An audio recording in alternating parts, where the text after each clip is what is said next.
As I pulled up in front of the place, I had to recheck my directions. The shop was dingy, a little hole-in-the-wall place stuffed between a Dollar General and a computer repair shop. It looked like it had just existed here since the creation of the first VHS tape. The windows were covered in a thick yellow paper, and the outside was caked in a film of old dirt. The sign on the door said open, but it was barely visible through the dirty window. There was no way this place had what I wanted. When I was a kid, I remembered watching a show on cable called Children of Man. As a kid, the premise of the show appealed to me. The show was all about kids living on an island out in the Pacific, trying to survive day-to-day trials. The producers had gotten 40 kids from all over America ages 10 to 12 and dropped them off with supplies and instructions on how to survive. The host, Chris Mansworth, was a survival expert, and he would create challenges every day for the children to complete. There were 4 teams of 10 kids, and the winner of each challenge got something cool for their area of the village. I watched the show religiously as a kid. Every Saturday night, right after The Simpsons, the show would come on, and I was enthralled. I always imagined that I was on the island with them, surviving day to day. The challenges were always neat, too. They had the kids gut and clean their own meat, dig wells by hand, build rafts for the raft race, and make aqueducts so their village could have running water. It was a really neat idea. But after 8 episodes, the show just stopped. No new episodes came out, and the station never gave a reason. This was all before the internet, so there were no way to check for updates online. So, naturally, the show slipped off into obscurity, and my 10-year-old self just forgot about it. I remembered about the show a few years ago when my mom sent me a box of my stuff from the attic. There were a couple of old VHS tapes in there, and between Batman the Animated Series and Teenage Mutant Ninja Turtles, there were 8 tapes with handwritten labels for Children of Man. We had a VHS recorder when I was a kid, and I can distinctly remember recording my favorite shows to watch later. A quick trip to Goodwill, and $15 later, I had a gently used VCR hooked to my TV. I watched all 8 episodes back to back and fell in love with the show all over again. I remembered the kids I liked. Robert and Catherine were always my favorite, but many of the kids had also been given a lot of screen time, and it was hard not to like them as well. As I watched, I found myself wanting to see how the show ended all over again. As I watched the show again, I began to notice something a little dark under the surface. The village was divided into 4 teams: green snakes, bluebirds, red foxes, and brown mice. The teams had been divided up by background mostly, and this seemed very divisive to me as an adult. The green snakes did most of the hunting for the village, a lot of their kids having a rural background, while the brown mice did most of the farming and gathering because they came from a farming background. The red foxes were in charge of construction and upkeep. They were the smarter kids, and they worked with the bluebirds, who were in charge of food management and cooking the meals. Every team had a representative who sat on a council. Robert sat for the green snakes, Catherine for the bluebirds, Marco for the red foxes, and Shireen for the brown mice. As the show went on, it became very apparent that Robert didn't trust Marco, and with good reason. Marco and Shireen had formed a kind of alliance of their own, though it was mostly because Marco bullied her. Robert and Catherine set up their own alliance, and Robert started holding out food to sway Shireen's decisions. The village needed food, and Robert pointed out that he and Catherine were the ones providing it. Robert and Catherine wanted a fair split for everyone, but Marco tried to split them into a class system that would put his foxes in the higher tier. Robert didn't like that, and it became very clear that if Chris hadn't been there, we would have seen a lot more fights. Robert was a big 12-year-old, a stocky bruiser who had won battles with his fists most of the time, and Chris had separated him and Marco more than once. Marco was smaller, but definitely had charisma. He had most of the mice and all of the foxes on his side, and I wasn't sure how I missed all this tension as a kid. It all came to a head in episode 6. Marco was caught hoarding food in the Red Fox village. It wasn't just food that the other teams had been bringing in either. He had been taking the comfort foods from the canteen run by the brown mice and storing them in his hut. Robert discovered this and took Marco prisoner, demanding he be placed on trial.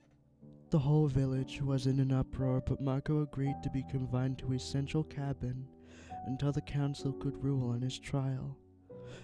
Chris was setting the whole trial up as an episode 8 draw for viewers.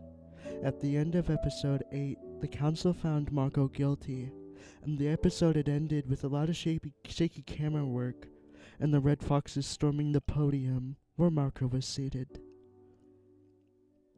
And that was how the show had ended.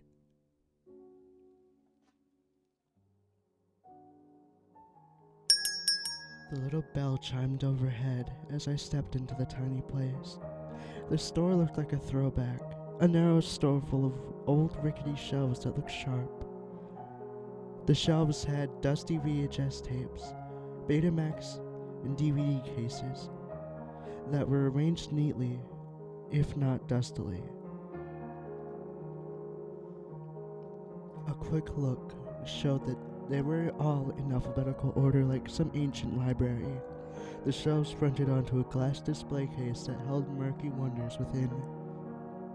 On the counter was a television, an ashtray stacked with old butts, and the greasy store clerk, who smiled at me as I approached. "You the one who called about the tape?"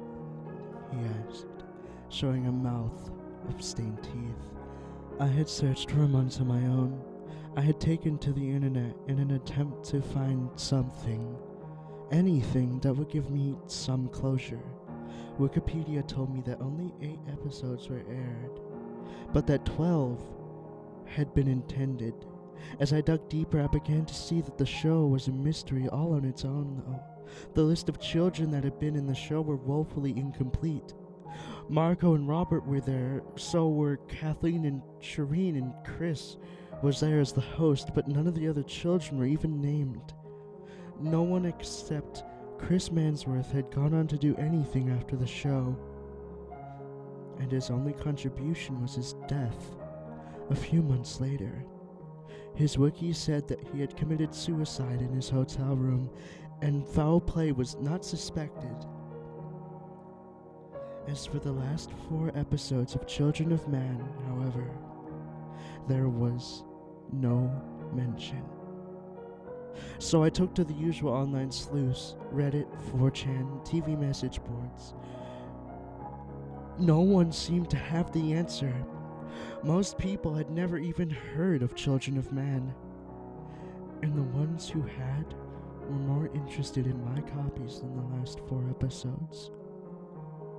Apparently, the episodes were never compiled or released for purchase, and the only means by which the show still existed was on VHS tapes like mine. I had several offers for them. One guy wanted to give me $500 per tape, but I declined and told them I'd post copies of the tapes here for free if they wanted. That's how I met Charleston Hammer 462. He was a user on my hometown board of Reddit. He saw my post and the posted videos and got in contact with me about the place I'm in now. "I heard you were looking for a certain tape. In my line of work, when you're looking for something, you go talk to Reggie. He owns a shop in Burlington, South Carolina called Video Time Capsule. If you need a banned episode of a 70s drama or a never-aired documentary from the 60s, you talk to Reggie." I read the message a few times before responding. "Thanks, Charleston, but these episodes aren't just unaired. They're unknown. No one has ever seen them, and I don't even know if they exist, and the store you're talking about is over 400 miles away. When I hit send on the message, I figured I'd never hear from him again. But it took him an hour to respond. What you're after is very rare. I used to watch Children of Man myself when I was younger. It ended so abruptly that it's been an internet mystery since the net was just wells and message boards. I didn't learn about the last 4 episodes though until I met Reggie at TVCon. We got to talking about old TV shows, and after a few drinks he told me that he had the last 4 episodes of Children of Men. That piqued my interest. Have you seen them? That response took a little longer. I have. It's some pretty different shit. I won't ruin it for you, but if you value the way you remember Children of Men, don't watch it. There's a reason these episodes never made it to air. Here's the number to the store. If it's late, call him anyway. Reggie keeps weird hours, and sometimes that store is open 24 hours a day. He's an eccentric dude, don't doubt. But he has what you're looking for.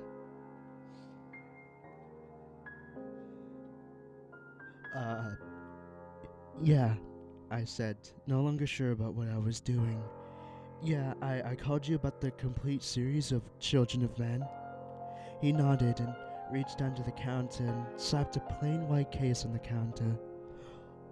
All 8 episodes are quoted at Aaron, he said, his eyes studying me. I frowned. I'm after the last 4 episodes? His piggy eyes glinted behind the grease-smeared glasses. There were only 8 episodes that aired. And you told me that you had the other 4 episodes that never aired?